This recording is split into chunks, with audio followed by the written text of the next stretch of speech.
चलिए जी, आज हम शुरू करने जा रहे हैं बेटा the next topic of the organic chemistry, that is the alcohols. ठीक है जी। So let's start with the alcohols.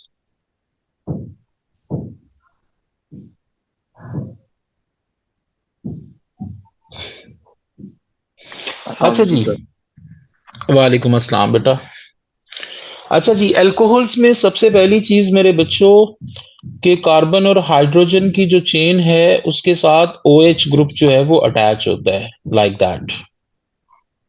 ठीक है जी। अगर कार्बन और हाइड्रोजन की चेन के साथ OH अटैच हो तो कार्बन और हाइड्रोजन को हम लोग R भी कहते हैं, R for carbon and hydrogen chain. तो कार्बन और हाइड्रोजन की चेन के साथ OH ग्रुप अटैच हो तो that is called as the alcohols. Alcohols जो होते हैं मेरे बच्चों, इनकी जो एंडिंग होती है that is always on the word ओल। ओल पे जो है वो इसकी एंडिंग होती है। ठीक है जी। और इसका जो जनरल फॉर्मूला होता है that is CnH2n plus 1 OH। ठीक है जी। और इसकी भी होमोलोगस सीरीज जो है वो आपकी होती है। ठीक है जी। What is the homologous series of it? So let me homologous series of alcohols. Alcohols की जो होमोलोगस सीरीज होती है बेटा वो स्टार्ट होती है मेथानॉल से। So the first compound that is methanol. ठीक है। The second compound that is ethanol. The third compound that is propanol, and then we got butanol, and then we got pentanol। ठीक है जी। और उसके बाद जो है वो हेक्सानोल, और फिर आपका हेप्टानोल। तो ये चलता चला जाएगा डेकानोल तक। ठीक है जी। सारा आपको मैंने पहले ही बताया था कि जब भी आपने किसी भी होमोलोगस सीरीज का फॉर्मूला बनाना है तो पहले मेंबर का फॉर्मूला आप जनरल फॉर्मूला से बना लीजिए। मेथा का मतलब 1 होता है। ठीक है जी। तो n की जगह पे आप लोग 1 लिख दें, तो n की जगह पे 1 आ गया C1। n की जगह पे 1, तो 2 1 जा 2 एंड 1 3 हो गया। तो ये क्या बन जाएगा? CH3 और OH। अब पहला फॉर्मूला बना के मैंने आपको बताया था कि इससे जो नेक्स्ट फॉर्मूलाज होती हैं उनमें एक कार्बन और 2 हाइड्रोजन का आप लोग इजाफा करते जाओ। तो कार्बन 1 है तो कार्बन 2 कर दें, हाइड्रोजन 2 बढ़ा दें। हाइड्रोजन 3 है तो 5 हो गए और OH आ गया। इसी तरीके से एक कार्बन का इजाफा कर दें C3, हाइड्रोजन 2 का इजाफा कर दें 7 and OH। And then you got C4H9OH, and then you got C5H11OH, and then you got C6H13OH, and then you got C7H15OH। तो ये चलता चला जाएगा सारा। और इसके भी होमोलोगस सीरीज की मेरे बच्चों एग्जैक्टली वही प्रॉपर्टीज होती हैं जो कि मैंने आप लोगों को पहले बताई थी, that every member of homologous series have the same general formula. इन सब का जनरल फार्मूला जो है वो यही वाला आ रहा है, सेम आ रहा है। दूसरी चीज मैंने आपको बताई थी कि every member differs from its adjacent member by 1 carbon and 2 hydrogen. ठीक है जी। और तीसरी मैंने प्रॉपर्टी बताई थी कि जैसे जैसे इनमें नंबर ऑफ कार्बन्स बढ़ते चले जाएंगे वैसे वैसे इनकी फिजिकल प्रॉपर्टीज चेंज करती हैं। और फिजिकल प्रॉपर्टीज में मेल्टिंग पॉइंट आता है जो बढ़ता है, बॉइलिंग पॉइंट भी बढ़ता है, डेंसिटी भी बढ़ती है, विस्कोसिटी गाढ़ापन वो भी बढ़ता है। लेकिन इनकी जो केमिकल प्रॉपर्टीज होती हैं माय डियर, इन सब की they remains constant. Chemical properties का मतलब कि इनके जो रिएक्शंस हैं they would be same. Did you get it? Yes sir, yes sir. अच्छा जी। उसके बाद मेरे बच्चों we are going to start with the preparation of alcohols. Preparation of alcohols. Alcohols जो हैं इनको हम लोग दो तरीकों से प्रिपेयर कर सकते हैं। The first method of their preparation that is fermentation. ठीक है जी।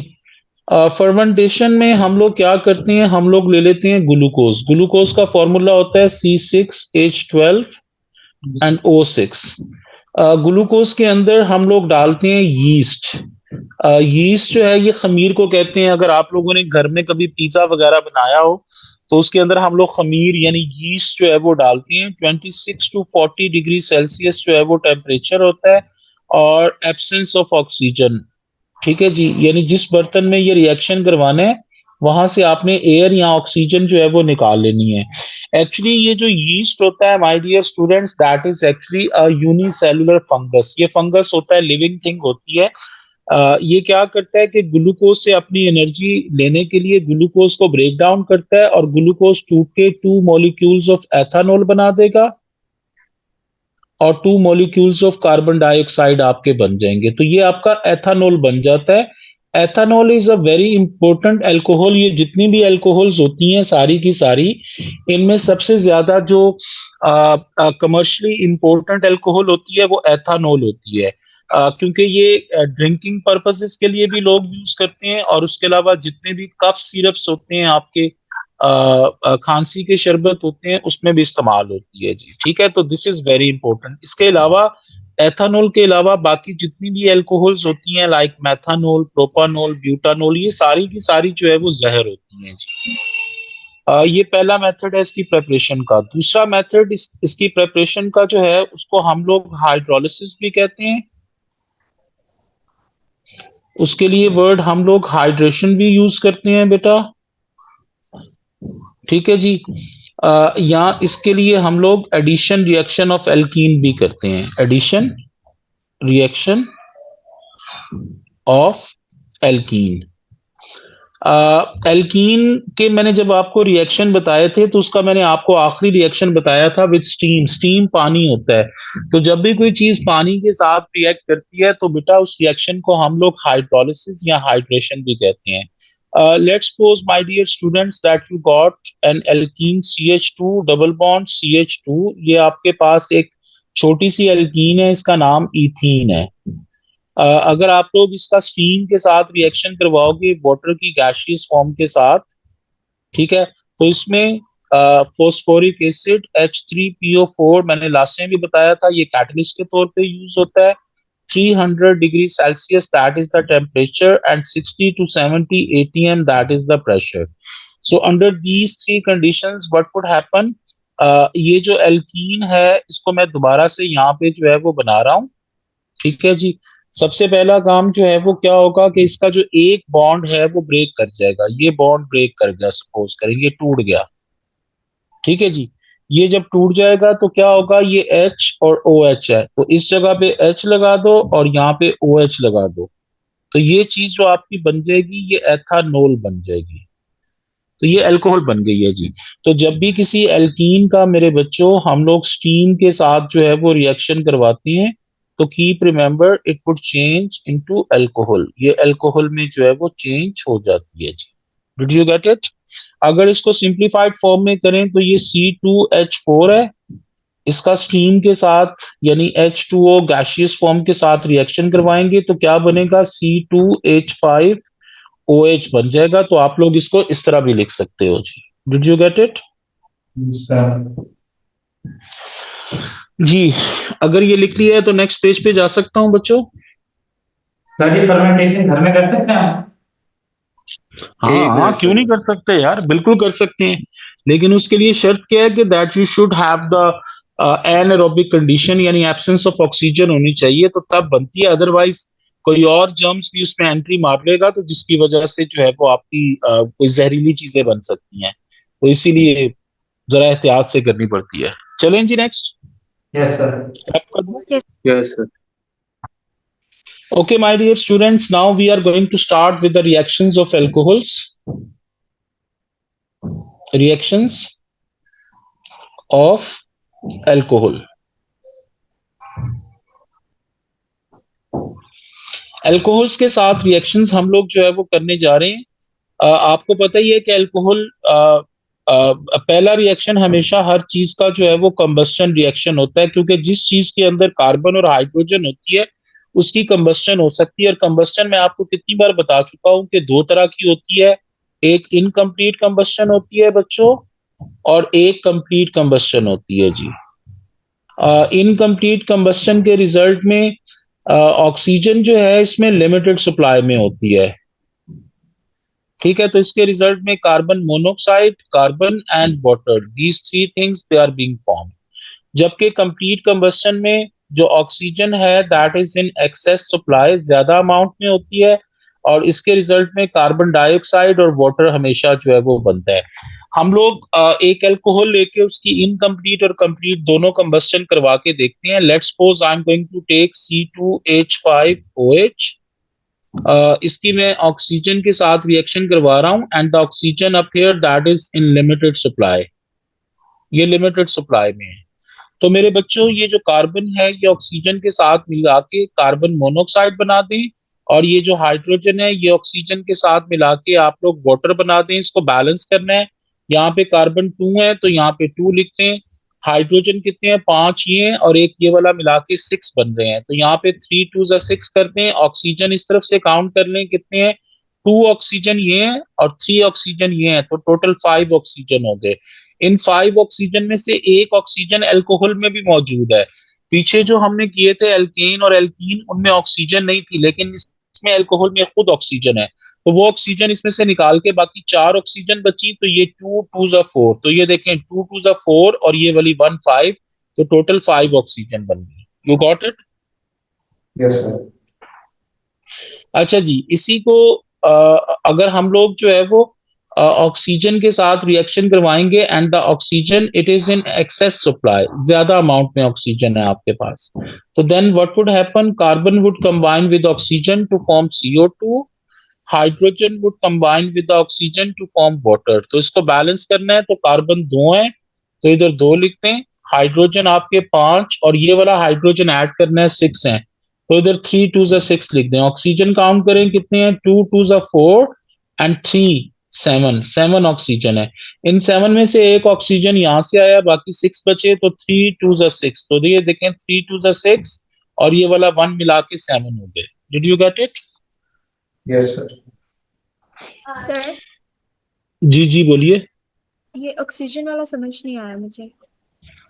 बेटा ऑक्सीजन आपने टोटल गिनने हैं इस तरफ कितने हैं, ये देखें, ये 2 2 4, 4 ऑक्सीजन हो गए, और ये 3 ऑक्सीजन ये वाले हैं, तो टोटल 4 और 3 7 ऑक्सीजन हो गए। 7 ऑक्सीजन में से एक ऑक्सीजन यहाँ पे मौजूद है अल्कोहल में, तो बाकी कितने बचे, 6, तो वो इधर 3 2 6 कर दो, तो 6 ये वाले हो गए और 1 ये वाला हो गया, तो total 7 oxygen. You got it? जी सर। जी रब कर दूं इसको? कौन सा? यस रब सर। कर दूं बच्चों? चलिए जी, नेक्स्ट इसका जो रिएक्शन है that is the oxidation of alcohols. ये इसका दूसरा रिएक्शन है, ऑक्सीडेशन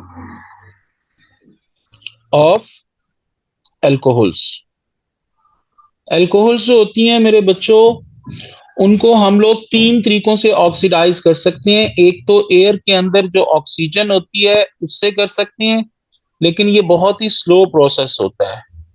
और दूसरा जो तरीका है इसको ऑक्सीडाइज करने का, वो हमारे पास कुछ स्टैंडर्ड ऑक्सीडाइजिंग एजेंट्स होते हैं, स्टैंडर्ड ऑक्सीडाइजिंग एजेंट्स। ये मैंने आपको रिडॉक्स रिएक्शन में भी बताए थे कि हमारे पास 2 स्टैंडर्ड ऑक्सीडाइजिंग एजेंट्स होते हैं। पहले का नाम होता है एसिडिफाइड पोटेशियम मैग्नेट, ठीक है जी। और ये पोटेशियम मैग्नेट का फॉर्मूला क्या होता है, H पॉजिटिव एसिडिफाइड को कहते हैं, और KMnO4, ठीक है जी। और ये पर्पल कलर का होता है मेरे बच्चों, और पर्पल से अपना कलर जो है वो कलरलेस में चेंज करता है जी, कलरलेस, ठीक है जी। और दूसरा जो ऑक्सीडाइजिंग एजेंट आपका होता है that is the acidified potassium dichromate, ठीक है जी। इसका फॉर्मूला होता है H पॉजिटिव और K2Cr2O7, ये पोटेशियम डाइक्रोमेट होता है। So this is my dear students orange in colour, ये ऑरेंज कलर का होता है और ये अपना कलर जो है वो ग्रीन में चेंज कर लेता है जब ये ऑक्सीडेशन करवाता है। तो ये चीजें जो है वो आपकी ऑक्सीडेशन करवा सकती हैं, ये आप लोगों ने ध्यान में रखना है जी। अब ऑक्सीडेशन ऑफ एल्कोहल्स, एल्कोहल्स की ऑक्सीडेशन करवाने से पहले मैं आपको बता दूं, ये देखें ये हमारे पास जो है वो एल्कोहल्स हैं, ठीक है, ये CH3, ये CH2, ये C, इसके साथ ये H और ये OH लगा हुआ है। तो इसकी हम लोग ऑक्सीडेशन करवाने जा रहे हैं, ठीक है। ऑक्सीडेशन जब भी करवाती हैं तो पेपर में बुक के अंदर ये ऑक्सीजन इस तरह लिखी होगी O2, क्योंकि वो एयर की ऑक्सीजन से करवा रहे होते हैं। एयर की ऑक्सीजन से मैंने पहले ही बताया कि रिएक्शन बहुत स्लो होता है, तो आप लोग एयर की ऑक्सीजन से मत रिएक्शन करवाएं, आप लोग ऑक्सीडाइजिंग एजेंट से करवाएं। ऑक्सीजन लिख दें और यहाँ पे लिख दें एसिडिफाइड पोटेशियम डाइक्रोमेट या एसिडिफाइड पोटेशियम मैग्नेट, और इसकी कंडीशन क्या होती है, हीट अंडर रिफ्लक्स, हीट इसको करते हैं, बस हीट लिख दें बस। अच्छा जी, अब इसमें होगा क्या मेरे बच्चों, ऑक्सीडेशन का बहुत आसान तरीका है कि जो जिस कार्बन के साथ OH लगा हुआ है उसी कार्बन का OH, ठीक है जी, और उसी कार्बन का H, ये दोनों मिलके वाटर बना देते हैं, ठीक है जी। तो आपके पास जो है वो क्या बन गया, वाटर बन गया पहली चीज, और बाकी जो कुछ बचा है उसको मैं यहां पे ड्रॉ कर रहा हूं, CH3, CH2 और ये C के साथ ये H बचा हुआ है। इस H को यहां पे लिखने की बजाय आप इसकी साइड पे लिख दो, यहां पे लिख दो, यहां पे लिख दो। अब उसके बाद ये जो कार्बन है ये समझें कि आपका गंजा हो गया है, इसके 2 बॉन्ड कम हो गए हैं, तो ये क्या करेगा कि ये जो ऑक्सीजन है ये C के साथ डबल बॉन्ड O बना के लग जाएगी और एक ऑक्सीजन H के साथ लग जाएगी, तो आपकी टोटल 2 ऑक्सीजन जो है वो यूज होंगी। तो ये जो चीज बन गई है ये कार्बोक्सिलिक एसिड बन गया है, इसका नाम क्या है, प्रोपानोइक एसिड, ठीक है जी।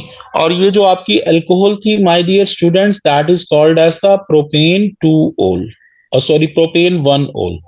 तो जब भी किसी अल्कोहल की हम लोग ऑक्सीडेशन करवाते हैं, ठीक है जी, तो उसके रिजल्ट में क्या बन जाता है, कार्बोक्सिलिक एसिड बन जाता है हमेशा,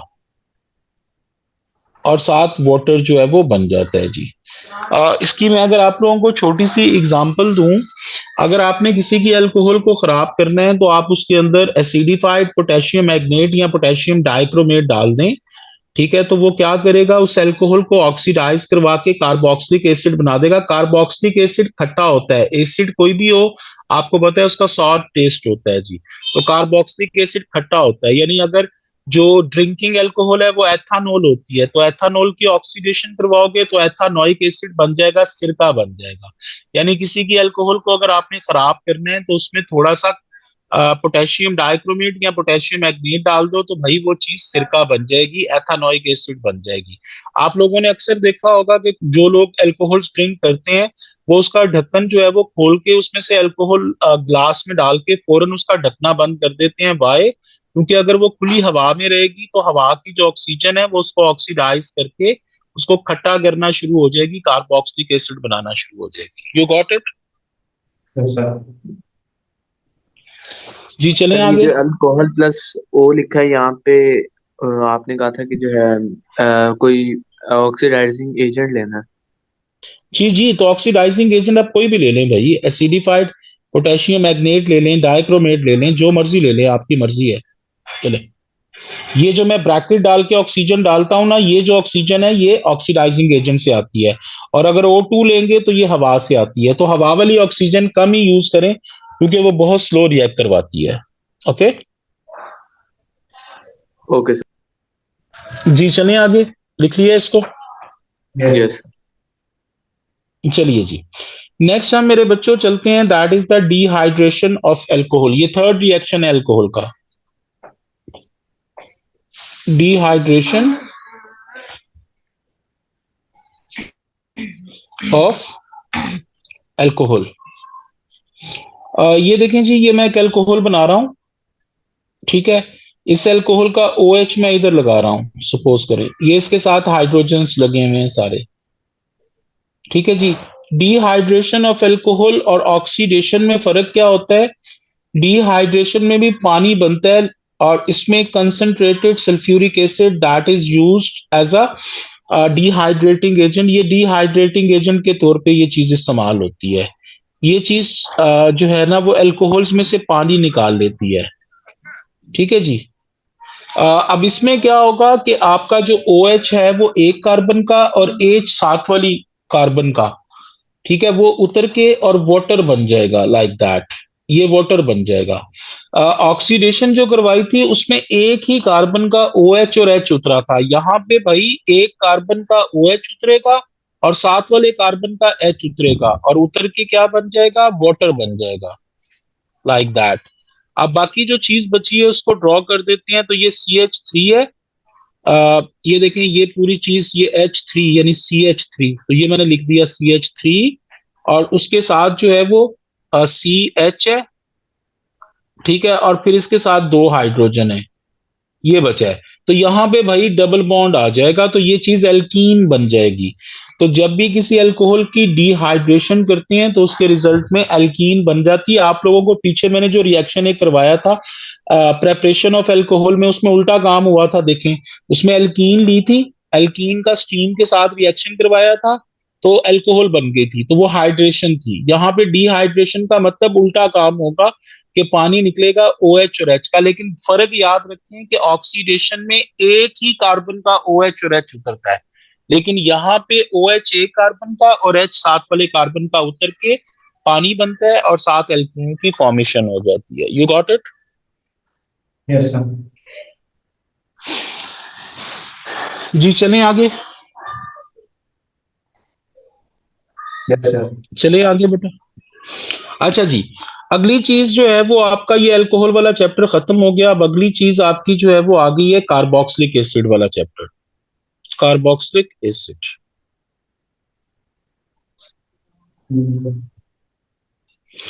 कार्बोक्सिलिक एसिड में और अल्कोहल में क्या फर्क होता है कि कार्बोक्सिलिक एसिड में भाई C डबल बॉन्ड O के साथ OH जुड़ा होता है। इसको शॉर्ट फॉर्म में हम लोग COOH भी कहते हैं या CO2H भी कहते हैं जी।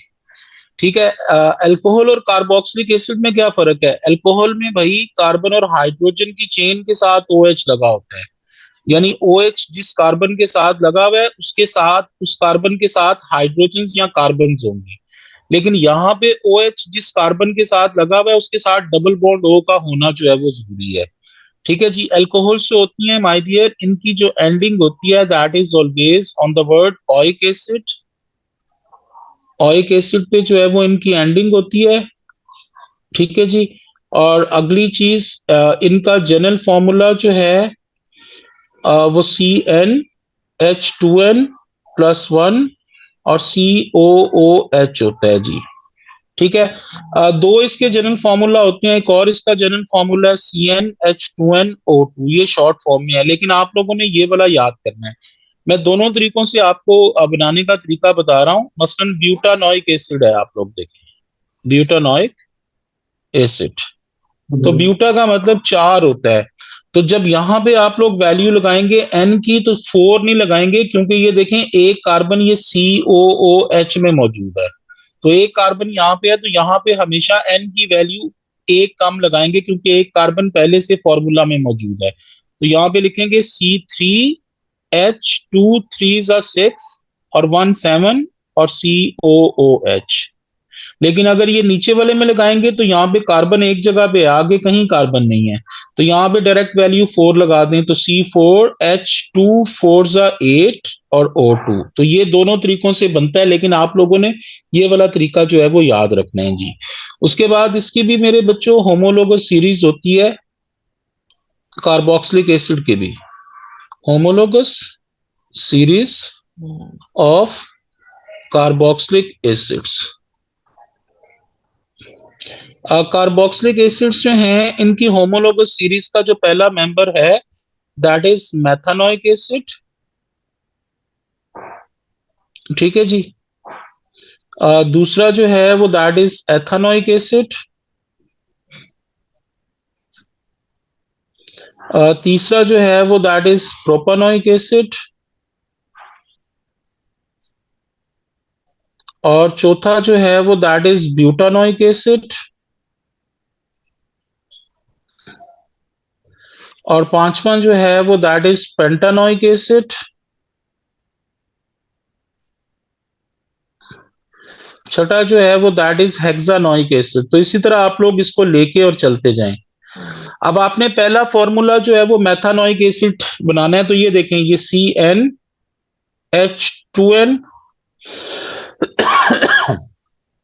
+1 और COOH है। तो मेथा का मतलब 1 कार्बन होता है, तो 1 कार्बन तो पहले से ही आ चुका है, तो भाई इसका मतलब है N की वैल्यू हम लोग 0 लगाएंगे, H ये 2N की वैल्यू 0 लगाएंगे, और +1 COOH। इसको सॉल्व करके देखें, तो जब इसको सॉल्व करेंगे तो C0 तो खत्म हो गया, ये 2 0 0 0 में 1 ऐड करेंगे तो 1 आ गया, तो HCOOH that is the formula of methanoic acid. तो HCOOH। अब अगला मेंबर आपको बनाना है, तो उसमें मैंने बताया था कि एक कार्बन और 2 हाइड्रोजन का इजाफा कर लें, तो कार्बन यहाँ पे कोई भी नजर नहीं आ रहा आपको, ठीक है। तो आप लोग क्या करें कि यहाँ पे एक कार्बन लिख दें, हाइड्रोजन 2 बढ़ा दें, एक हाइड्रोजन है तो इसको 2 बढ़ा दें, 3 हो गए, और साथ COOH, ये एथानोइक एसिड हो गया। फिर एक कार्बन और 2 हाइड्रोजन बढ़ा दें, C2H5COOH हो गया। फिर उसके बाद C3H7 और COOH हो गया। फिर उसके बाद C4H9 और COOH हो गया। फिर उसके बाद C5H11 और COOH हो गया। तो ये चलता चला जाएगा। Did you get it? Sir पहला वाला नहीं समझ लगा, वो फिर से समझा दें। भाई पहला वाला बताया है कि इसमें जब वैल्यू लगाएंगे, मेथा का मतलब 1 कार्बन होता है, तो 1 कार्बन ये पहले से तुम्हें नजर आ रहा है, ये वाला एक कार्बन तो यस इसमें पहले से ही है, तो भाई इसका मतलब है N की जगह मैं 0 लगा रहा हूँ, क्योंकि एक कार्बन तो पहले से ही आ चुका है। तुमने यहाँ पे जब भी वैल्यू लगानी है, ब्यूटा का मतलब 4 है, तो ये एक कार्बन पहले से था, तो हमने 4 वैल्यू नहीं लगाई N की, एक कम लगाई, तो 3 लगाई थी। तो यहाँ पे मेथा का मतलब 1 है, तो 1 कार्बन तो पहले से ही है, तो इसका मतलब है एक कम लगाएंगे तो 0, तो ये भी 0, 2 0 0 और 1 प्लस 1 बन गया, तो ये HCOOH। ओके सर, समझ लग समझ गया? लग गया। जी चलिए आगे बेटा। Yes sir. अच्छा जी, ये मैं रब कर दूं। Yes sir. अच्छा जी, उसके बाद अगली चीज, इसके रिएक्शंस जो हैं, रिएक्शंस ऑफ कार्बोक्सिलिक एसिड्स।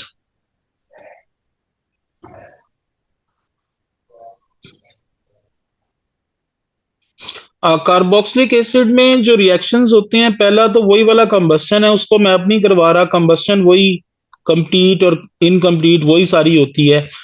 दूसरे जो इसके रिएक्शन है, ये एसिड्स हैं। एसिड में, एसिड दुनिया की 4 चीजों से रिएक्ट कर सकता है, ठीक है जी। एसिड जो है वो मेटल के साथ जब रिएक्ट करेगा तो उसके रिजल्ट में क्या बनता है, सॉल्ट और हाइड्रोजन बनती है, ये मैं आप लोगों को पहले भी लिखवा चुका हूँ, ठीक है जी। तो ये पहला रिएक्शन करके देखते हैं। हम लोग ले लेते हैं एसिड मेथानोइक एसिड, और मेटल हम लोग ले लेते हैं मैग्नीशियम। जब भी कोई रिएक्शन करवाना होता है तो you people should know the valencies. इस पूरी चीज की वैलेंसी -1 है, H की वैलेंसी +1 है, और Mg की वैलेंसी +2 होती है। तो जब भी कोई रिएक्शन करना होता है, इसके नेगेटिव को इसके पॉजिटिव के साथ ज्वाइन कर दो, तो क्या फॉर्मूला बनेगा, इसको मैं यहाँ पे लिख के और बाद में मिटा रहा हूँ। ये -1 है और Mg +2 है, ठीक है। तो प्लस माइनस कट गया, ये 2 इसके नीचे लिखा जाएगा, तो ये क्या हो जाएगा, HCOO ब्रैकेट डाल के 2 लिखेंगे, क्योंकि ये सारे कैपिटल वर्ड हैं, और ये 1 है, ये इसके नीचे लिखा जाएगा। तो Mg के नीचे 1 लिखने की जरूरत नहीं है। और उसके बाद ये H अकेला बचा है, इसका नेगेटिव है ही कोई नहीं, तो ये H2 बन जाएगा। तो इसको बैलेंस करने के लिए यहाँ पे 2 लिख दो। तो इसका नाम क्या बनेगा मेरे बच्चों, ये चीज मैथानोइक एसिड थी, ठीक है। इससे जो सॉल्ट बनेगा दैट इज मैग्नीशियम मैथानोएट, ठीक है। मेटल का नाम लिख के, चूंकि मैथानोइक एसिड था तो उससे मैथानोएट बन गया। Did you get it? Yes sir. उसके बाद इसका तीसरा रिएक्शन जो है, वो एसिड जब भी किसी मेटल के ऑक्साइड के साथ मिलता है बच्चों, तो उसके रिजल्ट में क्या चीज बनती है, सॉल्ट और वाटर बनता है जी। ठीक है, अब यहां पे मैं आप लोगों का एसिड ले रहा हूं जी, ethanoic acid, this is ethanoic acid. Metal oxide में ले रहा हूं K2O यानी पोटेशियम। तो भाई इन सब की वैलेंसीज आपको पता होनी चाहिए, ये इसकी -1 और आखिरी H की +1 होती है, K की +1 होती है और O की -2 होती है। तो इसका नेगेटिव इसके पॉजिटिव से ज्वाइन हो जाएगा, तो ये क्या बन जाएगा, CH3COOK। क्योंकि K की वैलेंसी +1 है, ये जो 2 इसके नीचे लिखा हुआ है इसको तुम लोगों ने इग्नोर कर देना, ये बैलेंसिंग में यूज होगा। और ये H और O मिलके H2O बना देंगे। तो इसको बैलेंस करना है, तो बैलेंस करने के लिए K 2 है, इधर 2 लिख दो। ये एथानोइड भी 2 बन गए, तो इसके शुरू में भी 2 लिख दो, तो ये बैलेंस्ड इक्वेशन हो गई। You got it? सर के को पहले लिख सकते हैं? सॉरी, सर के को C H3COO से पहले लिख सकते हैं? लिख सकते हैं, लेकिन बेहतर है कि ये तरीका लिखो। ओके ठीक सर। है जी। उसके बाद एसिड जो है वो जब भी किसी मेटल के हाइड्रोक्साइड के साथ मिलता है भाई, ठीक है जी, मेटल हाइड्रोक्साइड, तो उसके रिजल्ट में आप लोगों का क्या बनता है, सॉल्ट बनता है और साथ वाटर बनता है। अब ये देखें, एसिड में ले लेता हूं प्रोपानोइक एसिड C2H5COOH, और मेटल हाइड्रोक्साइड हम लोग ले लेते हैं कैल्शियम हाइड्रोक्साइड CaOH ट्वाइस। तो इस पूरी चीज की वैलेंसी -1 है, कैल्शियम की +2 है। तो इनको जब ज्वाइन करेंगे तो क्या फॉर्मूला बनेगा, C2H5COO ट्वाइस, Ca यानी कैल्शियम प्रोपानोएट, और साथ ये H और OH मिलके ये वाटर बना देंगे। इसको बैलेंस कर लीजिएगा, ये यहाँ पे 2 आ गया। ठीक है जी। उसके बाद आखिरी जो रिएक्शन है, रिएक्शन 5, जब भी कोई एसिड किसी भी मेटल के कार्बोनेट के साथ मिलता है, ठीक है जी, तो उसके रिजल्ट में 3 चीजें बनती हैं, एक नया सॉल्ट बन जाता है, साथ कार्बन डाइऑक्साइड और साथ वाटर। ठीक है जी। एसिड ले लें आप लोग, ब्यूटानोइक एसिड ले लें C3H7COOH, और यहाँ पे मैं ले लेता हूँ जिंक कार्बोनेट ZnCO3। इस पूरी चीज की वैलेंसी -1 है, जिंक की +2 है। तो इसका फॉर्मूला क्या बन गया मेरे बच्चों, C3H7COO ट्वाइस Zn। ठीक है जी। और साथ क्या बन गया, H2O और प्लस CO2 कार्बन डाइऑक्साइड बन गई। तो ये चारों रिएक्शंस आपको आने चाहिए, ये बिल्कुल एसिड की तरह के जो है वो रिएक्शंस होते हैं जी। You got it? चलिए जी, दैट्स इट फॉर टुडे।